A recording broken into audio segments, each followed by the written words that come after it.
Breaking tonight, we just confirmed moments ago that the suspected gunman here that murdered 4 Marines and injured several others was shot and killed by law enforcement and did not kill himself. While at the same time, a number of folks are asking why America trains some of the best fighters in the world, then puts them in these federal facilities where they are vulnerable and they are unarmed, essentially sitting ducks for would-be jihadis. Here with us now, 2016 presidential candidate Governor Scott Walker. Also, Iraq and Afghanistan combat vet Pete Hegseth. But we start with senior national correspondent John Roberts, who is live in Chattanooga with the very latest. John. Megyn, good afternoon to you. Just across the Amnicola Highway from that reserve center where those 4 Marines were shot down in cold blood, and a 5th, a sailor, was shot as well. We're going to update you on that information in just a second, but let's give you a lay of the land here. Going to be a long night here at this reserve center. The FBI, in a convoy of black Suburbans, just brought in a bunch of portable lights with generators. They're going to be going at it all night, picking up forensic evidence, trying to put together the pieces of what happened earlier today. Now, we can fill in a few of the blanks for you. 7 people in total shot, 4 Marines killed, a police officer wounded in the ankle. He was wounded here at the reserve facility. A Marine who was slightly wounded in the leg, a bullet grazed, and that female sailor, according to Jennifer Griffin, our fine Pentagon correspondent, that sailor is in surgery, said to have very serious wounds, and she was shot here at this reserve facility.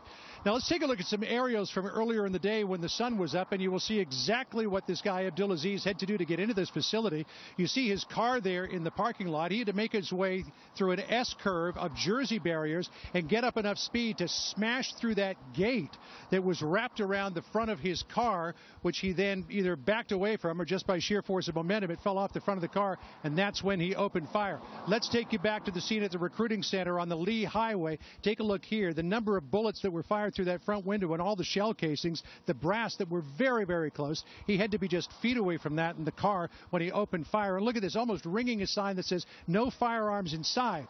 That's because a 1992 directive that was written by President George H.W. Bush's administration and then signed and implemented during the Clinton administration severely limited carrying firearms in military bases and military offices, except, Megyn, and this is important, when required for law enforcement, or, let's put up the text, when there is a reasonable expectation that life or DOD assets will be jeopardized if firearms are not carried.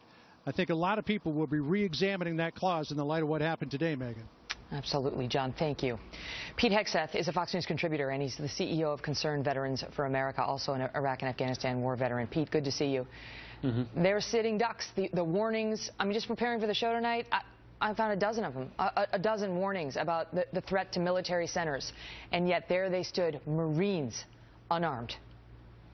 Unarmed. You know, this radical Islamic scumbag is rotting in hell somewhere as this nation remembers and reveres these Marines who gave their lives for this country. We are at war. Islamists are at war with us. And this incident must reignite whether or not we will arm those members in these facilities and give them the ability to fight back. I mean, the guy who shot at him said he wants to establish Islam in the world, which is exactly what Islamists want. They're at war with us over there and over here. And they're going to go to our recruiting stations, and our intelligence have told us that the FBI director said it last week. If we're not willing to arm these guys, they will be sitting ducks, and I got to believe this will reignite a national debate after not just this, but what happened in Fort Hood and the Navy Yard and Fort Dix. All of those instances were places in gun-free zones where military members are not able to fight back in the immediate response. So here's the situation. The warnings are all over the place about the threat to military facilities, including the FBI, DHS, the National Counterterrorism Center, warning military personnel, be vigilant, a threat to U.S. military bases and locations, you could be targeted, and so on. That goes out there. Then, on top of that, we know that they're planning on hitting during Ramadan, which is right now. Then, on top of that, you have the director of the FBI testifying just 8 days ago, I'm overwhelmed. I can't stop it. Here he is. We are stopping these things so far through tremendous hard work, the use of sources, the use of online undercovers, but it is incredibly difficult. Right? I cannot see me stopping these indefinitely. And still no one thought to say, what should we do at our military centers right now? incredibly prophetic and tragic. And the reality is these threats don't trickle down to these recruiters and the ability to arm them in the near term. It's ultimately our intelligence, our ability to lean forward with informants that are going to identify these threats before they strike. Clearly, right now, we're being overwhelmed because of what ISIS is doing in social media. And if we're going to respond, it's going to be those first responders, meaning that Marine or soldier or recruiter, able to respond in the moment, who's trained with a firearm to deal with the threat. And right now, they cannot. What is the thinking? All right, so this is passed under President George H.W. Bush, 1992. What is the thinking, that we cannot trust our military men and women to handle firearms on base or at reserve centers?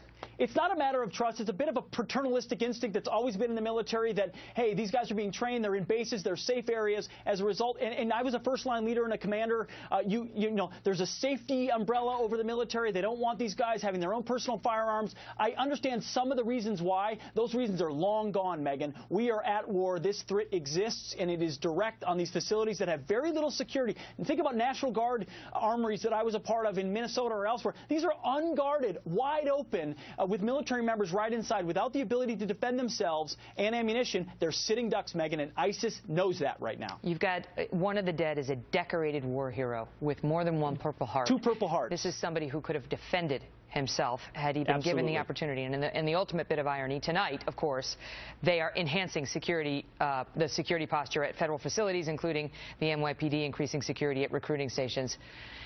It's only temporary. Wish it could have happened earlier. Pete, good to see you. Absolutely. Thanks, Megyn.